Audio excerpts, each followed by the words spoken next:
là, maintenant, now. Eh bien, on va aller voir Antoine. Alors, il est dans le chat, je vous le cache pas, il n'est pas sous le nom d'Antoine, il n'est pas sous le nom d'Alone Trio. Bon voilà, si jamais vous avez envie de lui poser des questions, on le dira à la fin de l'interview sous quel pseudonyme il se cache. Mais j'ose pas le dire parce que Nonheim étant un pseudonyme tellement, voilà, avec les pirates russes que c'est pas lui c'est le bon, hein, on est bien d'accord. Bref, les amis, accrochez-vous, vous allez voir cette interview. Elle a un fond génialissime, le sujet, j'ai trouvé ça top. C'est juste un peu la lumière qui est clairement dégueulasse. Mais bon, il a une excuse. Il vit dans une grotte dans l'ouest de la France. Vous savez, là où il pleut beaucoup.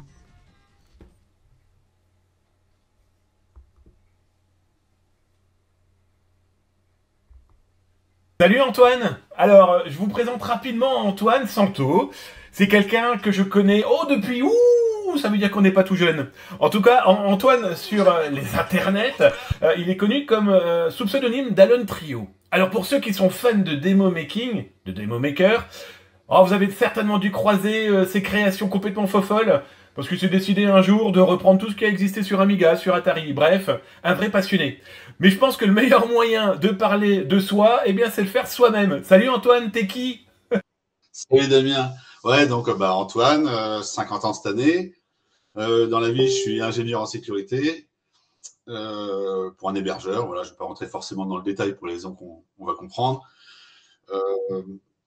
Voilà, j'ai toujours été dans l'informatique très tôt, à l'instar de ceux qui ont peut-être un papa ou une maman qui fait de la guitare. On a une guitare à la maison ou de la peinture ou peu importe l'activité. Mon père était dans l'informatique, donc j'ai toujours eu un ordinateur à la maison. Je m'y suis intéressé très tôt. J'ai fait un petit peu de programmation en basique, un peu comme tout le monde, tous les gens qui ont eu un petit ordinateur chez eux. Et puis, est arrivé l'Atari ST, avec un peu les performances qu'on connaît. L'Amiga était là aussi. Là, pour le coup, je me suis intéressé à ce qu'on pouvait en faire. Donc, je me suis intéressé à la programmation assembleur 68000. À côté de ça, on pouvait faire de la musique, on pouvait faire du dessin. Et c'est là que je suis tombé dans ce qui m'a jamais lâché, c'est-à-dire la création de démos au sens large, qui regroupe justement ces trois activités, la programmation, la musique et le dessin, tout ça généré ou créé par l'informatique. Alors parmi tes créations, alors depuis quelques années maintenant, parce que c'est vrai qu'on n'est plus tout jeune non plus, mais tu t'es dit un jour, tiens, je vais tout retranscrire par exemple en HTML5. Donc on peut retrouver sur plusieurs plateformes dont la tienne, eh bien des démos que tu reprends. Qu'est-ce qui t'a donné envie de répercuter ces créations d'antan, on va dire ça comme ça, à la création d'aujourd'hui? Parce qu'on voit que même certaines démos, quand on les regarde encore aujourd'hui, elles sont complètement folles. Qu'est-ce qui t'a donné envie? Le défi de retenter de recoder? Explique-nous un petit peu. Alors, le cheminement est assez simple dans la mesure où j'ai continué, donc, comme je le disais, à créer sur Atari ST. Quand l'Atari ST est arrivé en fin de vie, j'ai pas été forcément attiré par la démo sur PC, mais je n'ai pas lâché cette passion-là. Donc, j'ai essayé de la retranscrire sur les différentes consoles que j'avais, notamment la Wii, sur laquelle j'ai créé un framework qui permet justement de créer et reproduire des démos qu'on avait sur Atari ST. Puis après, je suis passé à la PS3 où je pouvais aussi développer. Donc, j'ai développé un framework qui permettait de recoder des démos sur PS3. Je suis passé aussi par la PSP où j'ai aussi recodé des anciennes démos. Est arrivé les fonctionnalités de HTML5 et de JavaScript où je me suis dit, là, ça ressemble vraiment à ce qu'on avait. On a accès à une sorte de frame buffer vidéo, entre guillemets. Donc, on va pouvoir recréer des effets, etc. Donc, pareil, j'ai recréé un framework qui permet de programmer des démos. Et là, ça a intéressé plus de gens parce que c'était plus accessible. On a tous plus ou moins un navigateur plutôt qu'une PS3 ou une Wii. Et pour le coup, là, j'ai été rejoint par différents acteurs, des anciens, des nouveaux, qui ont été intéressés par ce projet-là, le projet Codef pour le nommer. Et donc, j'ai créé le site web.com qui regroupe toutes les démos qui ont été recodées entièrement en JavaScript, qui recrée visuellement en tout cas les effets des démos qu'on connaît tous, plus ou moins. Pour ceux qui sont sur Twitch, vous aurez remarqué, on a beau être l'un des meilleurs dans son domaine, on a un énorme problème de webcam. On est bien d'accord. Fais-moi un petit peu ça devant ta webcam, que la lumière veuille bien revenir. Alors, ce qui est intéressant aussi, c'est que tu es en constante évolution dans la créativité, dans la création. Alors, t'es musicien, j'allais dire, non. t'es musicien, mais t'as été par exemple l'un des concurrents d'une émission télé où t'as tenté de chanter, mais t'as cette continuité de créativité. Là, dernièrement, tu t'es lancé dans la créativité avec l'intelligence artificielle. Et ça, c'est complètement fou. On en parle énormément dans le cinéma. Alors, on a vu, pour ceux qui ont été au cinéma, le dernier Mad Max, où les visages ont été modifiés par l'intelligence artificielle. On a vu aussi Civil War. On voit depuis très longtemps ce qu'on appelle aujourd'hui l'intelligence artificielle, qui sont les effets spéciaux. Bon. Mais toi, tu t'es dit, t'as pris la tournure dans l'autre sens. Tu as créé, tu as mis en place un film qui, moi, à mon niveau, je trouve ça vraiment génialissime, parce que tout est 100% IA. Explique-nous ton projet. Quelques années maintenant, je m'intéresse à ce qu'on appelle l'IA, oui, dont on entend parler dans tous les médias. L'IA va révolutionner, va nous remplacer, va nous manger. Donc, il y a quelques années, il y a 3-4 ans maintenant, j'entendais parler des LLM, donc les fameux large language models, donc voilà, qui sont une forme d'intelligence artificielle avec lesquelles on peut échanger textuellement. Et puis est arrivée la génération d'images, notamment Dali, Midjourney, etc., qui a beaucoup fait couler d'encre. Et puis plus récemment est arrivé les générateurs d'audio, donc de voix, de musique, notamment Udio, Suno, qui sont des plateformes et des modèles associés qui permettent de générer de la musique.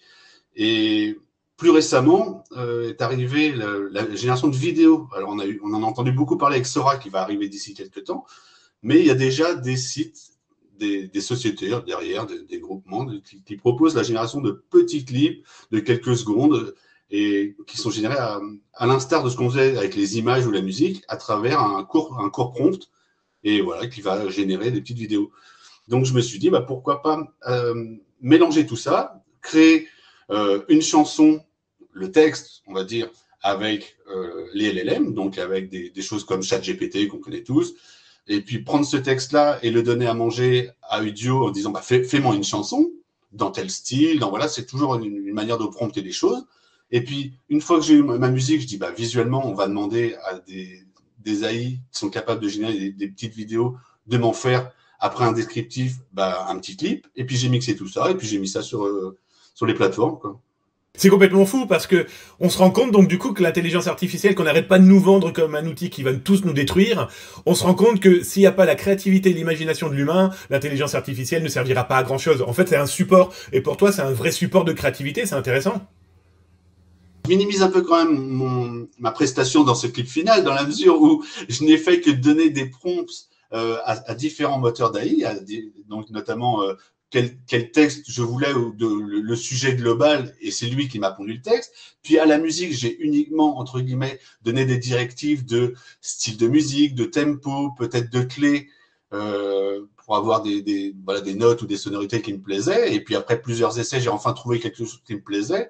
Et à l'issue de quoi, j'ai été vers un moteur comme je le disais, de vidéo, à qui j'ai des directives, faut avoir des plans, des styles de lumière, d'ambiance, etc. Mais finalement, voilà, c'est la question qu'on peut se poser et on y arrive. Est-ce que j'ai créé quelque chose, ou alors quelle est mon implication dans le produit fini, dans quelle mesure j'ai produit ma part de créativité dans le produit fini.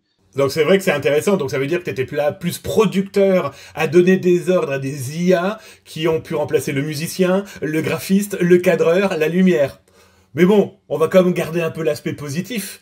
Ce qui est intéressant aussi, et ça sera ma dernière question, parce que t'as quand même un peu de boulot, t'as une vie aussi, t'as lancé une espèce de concours, pas de compétition, mais en famille. Raconte-nous, parce que je trouve ça tellement délirant, c'est qu'il y a 3 générations qui travaille et qui a pour mission de sortir une chanson. C'est complètement dingue. Raconte-nous un peu cette aventure. Et voilà, j'ai une famille qui est aussi intéressée par l'informatique, les nouvelles technologies, etc. On est aussi intéressé par la musique depuis toujours, à travers les instruments. Donc, arrive l'AI qui génère de la musique, et pour le coup, ça nous correspond vraiment. Et donc, à partir de là, une fois que on s'est regroupé, donc il va y avoir mes enfants, ma nièce, ma sœur, ma maman, et on se retrouve sur Discord tous ensemble. On définit un sujet, un thème, avec certaines contraintes. Donc on dit que ça doit être inférieur à 3 minutes, et puis qu'on doit caler telle phrase ou tel mot. Et puis, on se retrouve 3-4 jours après avec une production musicale qu'on a fait sous différents outils. Et puis, on vient, entre guillemets, à l'instar de l'Eurovision, on se retrouve et puis on donne nos points à lui sur certains critères. Et on va élire le meilleur titre sur ce thème-là. Alors là, je vais être très honnête, hein, j'ai eu la chance de pouvoir les écouter. Il y en a certains, ils sont d'un bluffant. Je vais vous les faire écouter là dans quelques instants. Celui qui est très été, je l'ai fait écouter au bureau. J'ai commencé à voir des gens hocher la tête et danser. Et là, je me suis dit, ouais, non, ça va plus, là, c'est plus possible. Jules, rentre chez toi, c'est fini. Bon, voilà, en tout cas, bravo Antoine. Un énorme merci, eh bien, de nous avoir apporté ton expérience et puis surtout ta passion. Et puis, ça montre aussi que, peu importe la génération, l'informatique se partage. Un petit dernier mot? Allez, vas-y, lâche-toi. Vous avez pu remarquer qu'il est dans l'ouest de la France, hein. Il y a eu quand même 5 secondes de soleil. Fini, Antoine. Je suis désolé pour la qualité de l'image, mais bon. Non, mais voilà, c'est pour dire que c'est vraiment aujourd'hui, c'est accessible à tout le monde. Il n'y a pas besoin d'être informaticien, il n'y a pas besoin même d'avoir des grosses machines. On peut déporter le calcul gratuitement, entre guillemets, une fois de plus, ailleurs, sur des plateformes. Il suffit de s'inscrire et puis faire ses premiers tests. Voilà, c'est vraiment accessible et c'est assez bluffant de la qualité des choses qu'on peut avoir aujourd'hui en quelques minutes. Voilà, on n'est plus obligé d'attendre des heures de calcul, etc. Et voilà, moi je vous conseille d'aller voir les plateformes type Udio, Suno, où vous avez des crédits de départ gratuitement, ça vous permet de faire vos premières chansons et c'est super intéressant. Allez-y. Merci Antoine. Voilà, ça roule.